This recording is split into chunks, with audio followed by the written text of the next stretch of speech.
De Infinite Way, Joel S. Goldsmith.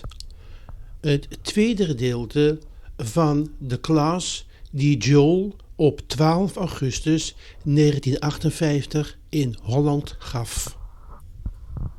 And he receives these impartations. Now God isn't telling him about human error. God is imparting to him spiritual principles like resist not, so forth. But he interprets them in accord with the need of the moment and gives them to us for instruction. In other words, it is a spiritual truth that has been stepped down to human apprehension. It is probably like physics. You take all of these laws that we have, electricity, electronics, nuclear. Basically, they existed as laws. And they're laws of God. But God didn't make nuclear fission to destroy cities or innocent people. So there we have spiritual laws grasped by humans and misused. That's what caused Albert Einstein's death. When he learned the great power of nuclear fission and the smashing of the atom, he knew that good men could make boats that would go under the North Pole, airplanes that would fly in the air. In fact, it would take all the labor off men's backs. Never again would there be men down in coal mines. Never again would there have to be men out under the hot sun giving up their lives for a few dollars. But he also knew that the evil man could misuse that power. And so he sent for the President of the United States, and he said, I have this secret, but I will give it up only in exchange for a promise that it will never be used destructively. And he received that promise, and the next day the promise was broken. And he died, Mr. Einstein, with a broken heart. Left this as a written message.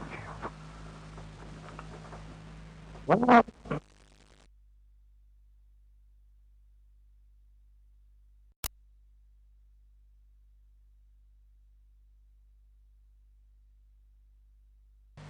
and she learned and practiced and proved that a mind imbued with truth could destroy sin, disease, and death. There was nothing of a spiritual nature. Here was a human body filled with sin, disease, or death, and a mind, her mind, or yours or mine, imbued with truth, could remove that. And on that basis, she healed and did beautifully. But then one day, she woke up to a very sad fact. Some of her students had discovered that the same mind, turning the truth upside down, could do evil with it. And they were. And so she wrote a chapter called Demonology for her early book, in which she told the story of some of her students who were using the power of mind destructively. They were using it not only to make people sick so that they would come and get more treatments, they were using it to make them bring more money to them too, and for other purposes. And so she wrote a chapter warning about it. And for that reason, even to this day, in the latest edition of Miscellaneous Writings, you will find a sentence that says, the same mind that can do good can do evil. You wouldn't believe that, would you? That the same mind that can do good can do evil. It depends on how you use it. Yeah? Now, if you are in the physical realm, you can take any piece of matter or any piece of material thing or any material law, and you can use it for good and you can use it for evil. They're even pumping the germs of diseases into us to cure them, to cure the diseases. They are now using the germs of cancer to cure polio. Do you understand what I mean? That you can use matter for good or for evil, so you can mind. You can use your mind to bless, as these two girls that I spoke about. Or you can use the mind as we are using it here, to give out truth and receive truth. Because don't doubt for a minute, this truth, although it's spiritual, is coming through my mind. And you are receiving it in your mind. Later, when it goes down to the level of your soul, it will jump up with healings. While it stays in the level of your mind, it will not produce very much in the way of healing. It's when it becomes conviction. Now then,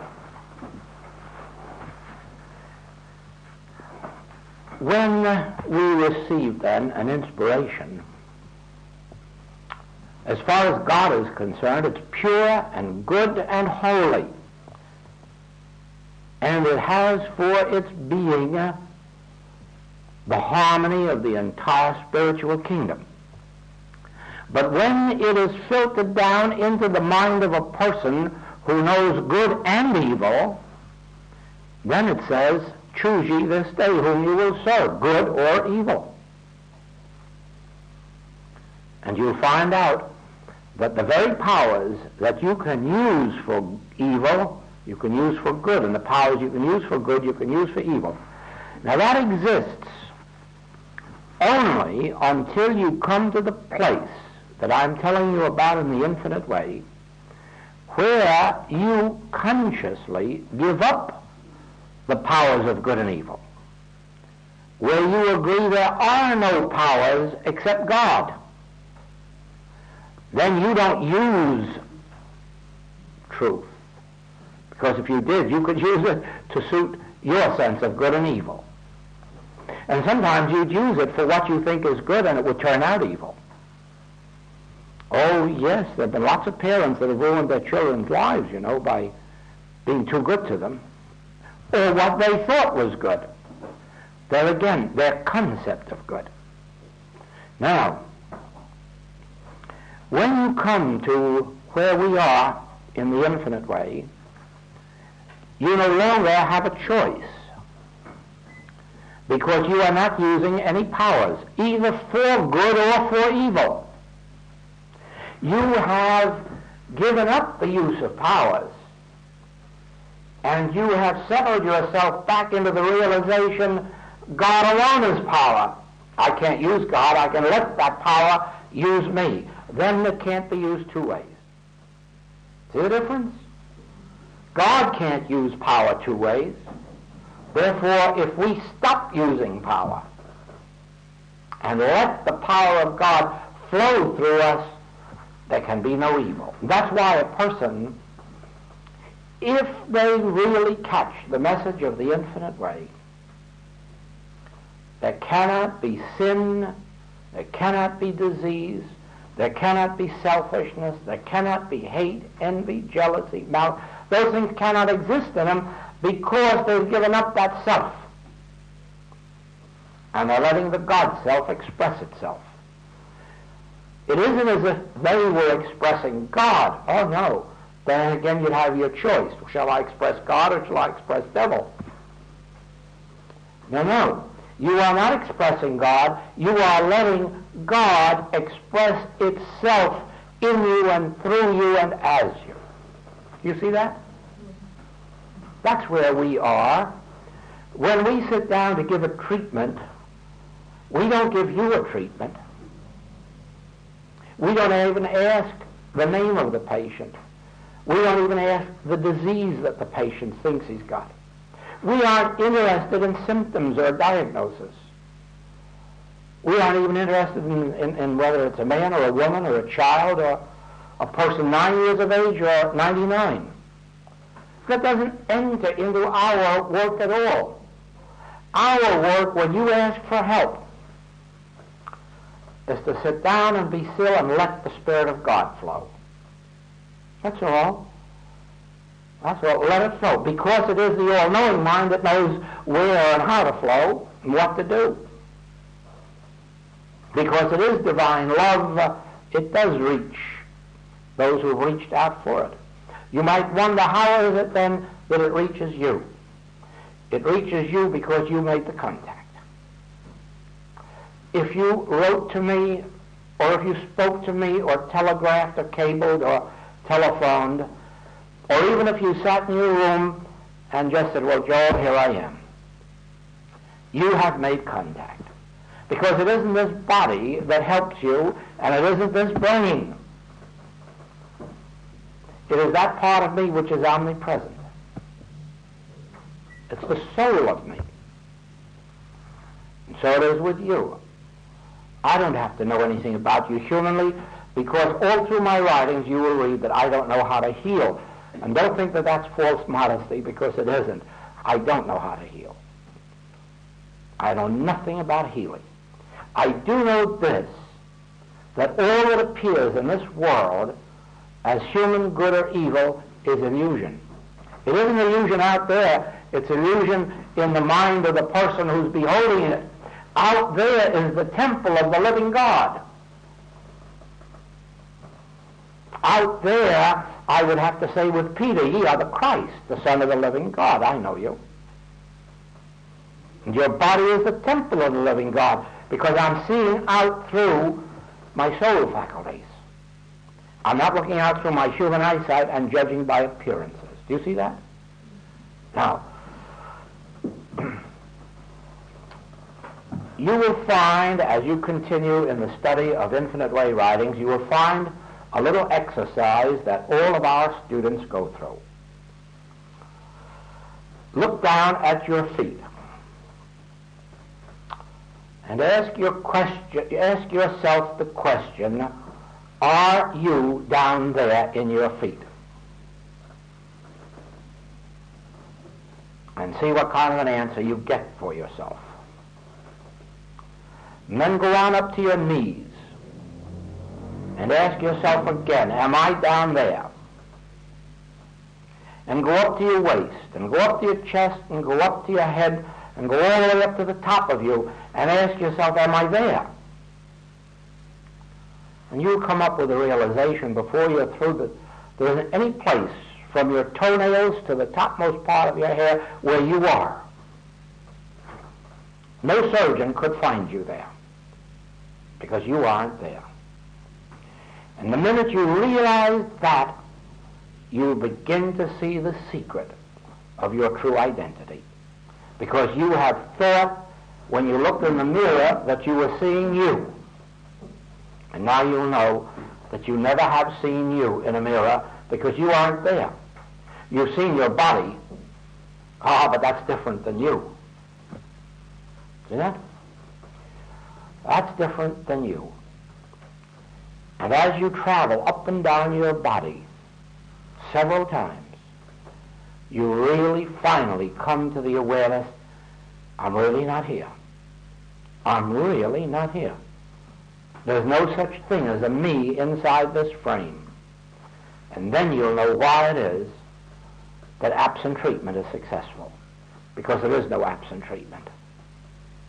Wherever you are, I am. And wherever I am, you are. Because none of us is confined in a body. None of us is confined in a country called Holland or the United States. No. None of us is confined in the earth or in the air. I fill all space, and so do you. There's only one eye. There are 50 eyes in this room. There's only one eye, and I am that one.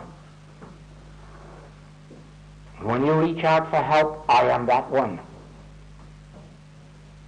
When I respond, I am that one. For that one isn't a man named Joel, that one is God.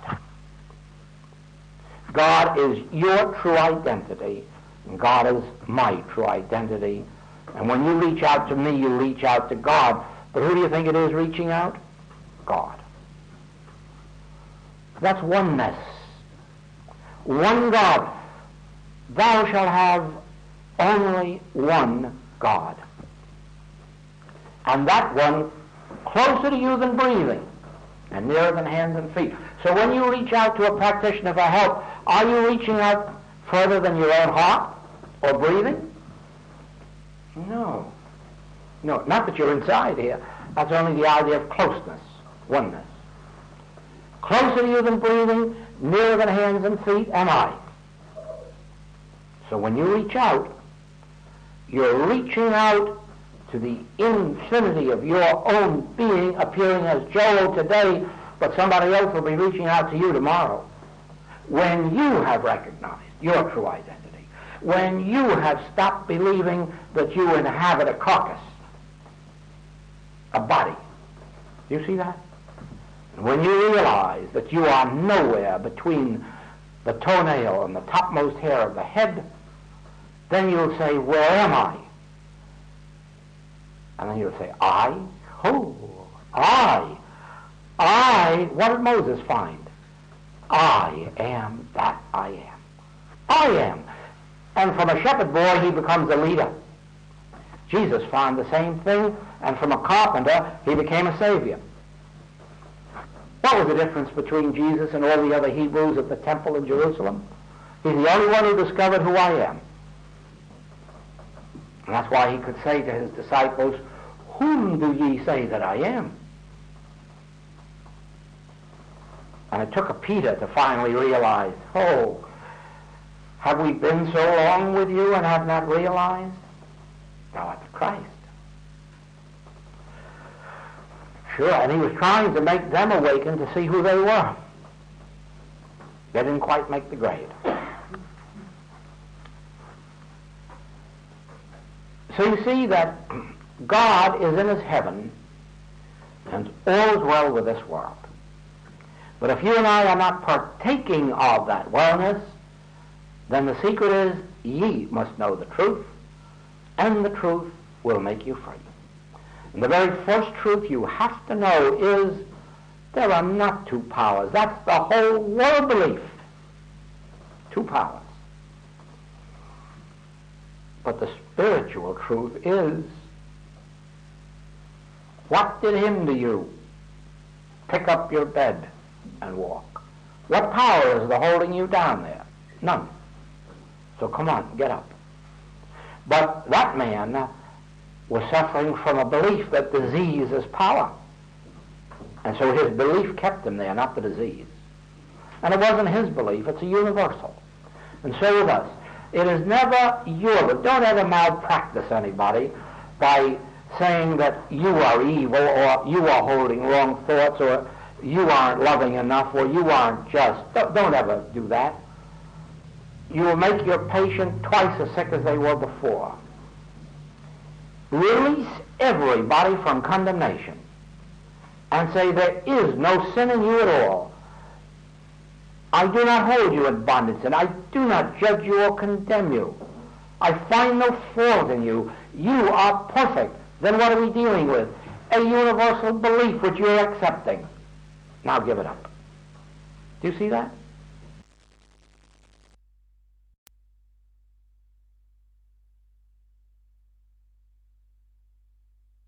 His belief kept him there, not the disease. And it wasn't his belief, it's a universal. And so with us. It is never your, don't ever malpractice anybody by saying that you are evil, or you are holding wrong thoughts, or you aren't loving enough, or you aren't just. Don't ever do that. You will make your patient twice as sick as they were before. Release everybody from condemnation and say there is no sin in you at all. I do not hold you in bondage, and I do not judge you or condemn you. I find no fault in you. You are perfect. Then what are we dealing with? A universal belief which you're accepting. Now give it up. Do you see that? Don't make the metaphysical mistake of saying you should be more loving, you should be more grateful, you ought to attend church, you ought to read so many pages of my books. Don't ever do that, because you're putting the burden of guilt on innocent people. Every one of us is a victim of the universal belief in good and evil. And therefore, it isn't our wrong thinking. The man who steals, don't condemn him for being a thief. He isn't. There's a universal belief in lack, and at that moment he's a victim of it. You can help to free him by not calling him a thief, but by realizing you're not suffering from being a thief. You're suffering from these universal beliefs in two powers. You're suffering from the belief that you're a mortal who has to earn his living by the sweat of his brow. But I'll correct that for you and know for you that you are heir of God, joint heir with Christ, to all the heavenly riches. You do not have to labor for your bread or steal it. And so it is. The minute that you begin to release people from their own sins or mistaken impressions, false teachings, by never condemning them, never judging, never. When you're asked for help, even though something within you will tell you what the particular error is, don't pin it onto them. Don't do that. Realize it's a universal belief, not theirs. And you will be forgiving them. And you'll be releasing them from their sins. I learned a lot of this by being a Christian Science reader in prisons. And I learned that there is no such thing in prisons as bad men. Every single man in there is suffering from the belief that he's bad. And the judge that sentenced them believed it too. They weren't bad. Some of them were stupid. Some of them were ignorant of spiritual law. Some of them were even ignorant of how to earn a living. But they weren't bad. There wasn't one that I ever met that wanted to be a thief, if he was sane. Not a one. They were driven by some circumstance of the moment that threw them into that life. When we came along then and said, we're not here to reform you, we're here to reveal to you your true identity. You ought to see the difference in those men and know how quickly many of them went free. Just because condemnation was lifted from them. And they began to have respect for themselves and to believe that there was hope in the world. And I found in my healing practice that as long as I never held a person in condemnation to their sins or to their ignorance of truth, but always set them free in the realization, I know thee who thou art, the Christ, the Son of the living God, and even your body is the temple of the living God, and then realize whatever it is that's holding you in bondage isn't you, it's a belief that we have pinned on you. The world has pinned on you. That began to break it right there and then. Yes,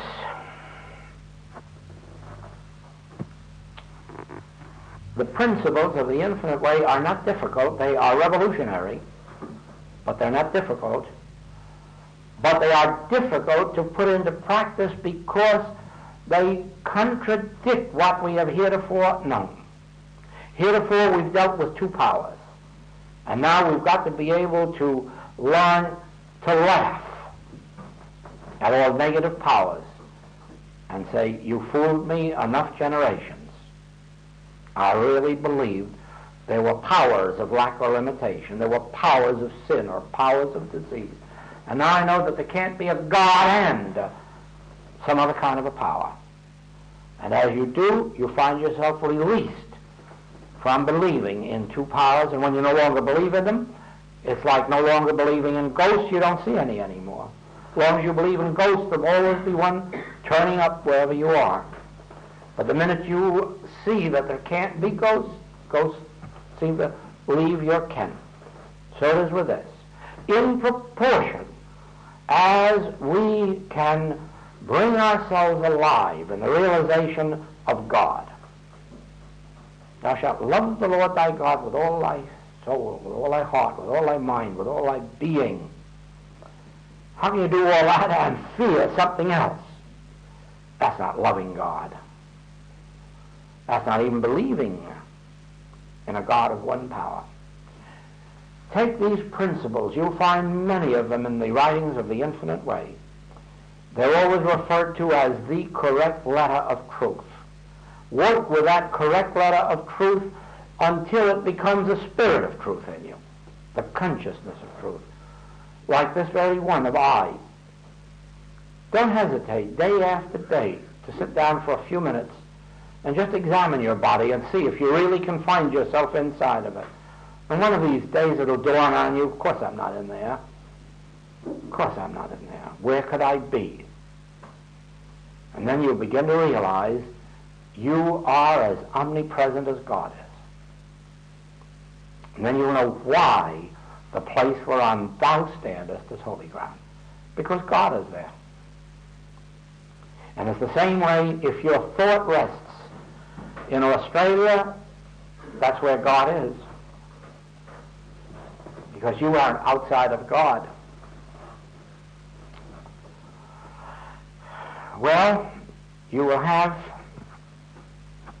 a good bit of reading to do in my writings to get acquainted with all of these principles. And as I've said, there are now many, many, many of my class tapes here in The Hague. And those of you who really want it can avail yourself of them and hear them. And whatever help any of us can be in this work, we're glad to do it. As you all know by now, Mrs. Van Aikman Bassett here is sort of a guiding light around this place, and was the one through whom I first came to Holland in this work. And all the work that I've given has been under her leadership, if you want to call it that, or direction, and always here in her home or a couple of times in a public hall. But with what we witness here this time, I do not hesitate in saying that by the next time I come, there'll have to be a larger place.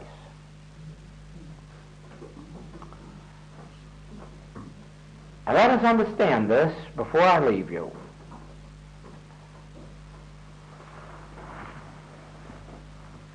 I've said it before, I'm just repeating it. There is no infinite way organization.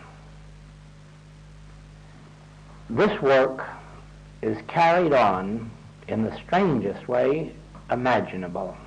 I doubt that many of you could understand it or believe it. But nowhere in the world do we have an organization that I just travel around with the organization under my hat. And I carry this word forward. Now, we have books that are published in the United States, some in California and some in New York, different publishers. And we have books that are published in London, some by George Allen Unwin and some by Ellen Fowler and Company, two publishers there. And then we have this Servier here in The Hague, who publishes The Infinite Way in Dutch. And he has another manuscript that he has not yet published. And in Switzerland, there's still another publisher who publishes The Infinite Way in German. I travel the entire United States and Canada, England, Scotland, Holland, Germany, Switzerland, and Sweden. North and South Africa, India, Australia, and New Zealand on a one-man circus. And I carry this message to groups like this. Groups that were never advertised for, that came together as this group comes together, without advertising, without being sent for, just because in one way or another, and sometimes in miraculous ways, they hear of it, receive some benefit, and then come. For many, many years, I also carried all of the healing work and did the practitioner work all around the globe. Fortunately, today we have some practitioners in the States and Canada and England here, and I'm being given a great deal of help in that direction, but there's still too much of that for me, and we need lots more practitioners. And again, they are not authorized practitioners in the sense that they carry a license or a designation or a title. The only way they attain it is the same way that I attained my place around the world, by consciousness. The very moment you have the consciousness that heals, you are a healer. The minute you have a consciousness that heals, people discover it. And they find you. They find you even if you're hiding away in Hawaii. They find you and send for you or write for you, because it's all a matter of consciousness. Nobody can make you a practitioner or a teacher. Only you can do that yourself. If I could ordain practitioners or license them, there would be no certainty that they'd ever heal anybody, because I have no power to make them healers. And authorizing them certainly doesn't make them healers. What makes them healers is their attaining the consciousness of one power, this consciousness of divine grace.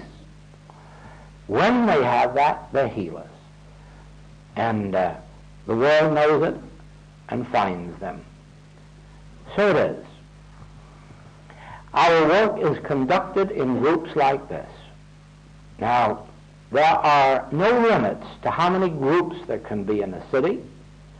There can be 100, 1,000, if there are that many people with a consciousness of wanting a group and of being able to maintain one. It's their consciousness that does it. It's not authorization. It's not permission. It's consciousness.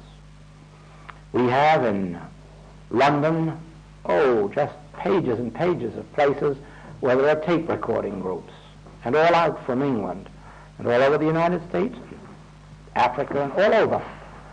And it's all accomplished that way. As soon as an individual realizes, this is my life, this is my work, first thing you know, they have a few people around them, and then they are a group. See that? And probably a group grows to be 20 or 30 or 40, and then somebody out in another neighborhood says, well, why should we come all the way in here? We'll get a tape recorder out here, and then a group forms out there. And that's how our works carry on. Totally unorganized. No memberships. Everyone free to expand in accordance with their own God-given desires. Well, of course, Mrs. Van Egmond here knows that this is always a joy to me to come and talk to our students. And you who are new to our work, I'm sure that it won't be long before you know what a great joy it is for me to share this and leave this with you, and then to pray every single day of the week that God open your consciousness to the truth of your own identity and of the only power there is, and that this power is closer to you than breathing, nearer than hands and feet. Blessings and thank you until we come again. God disclosed itself to us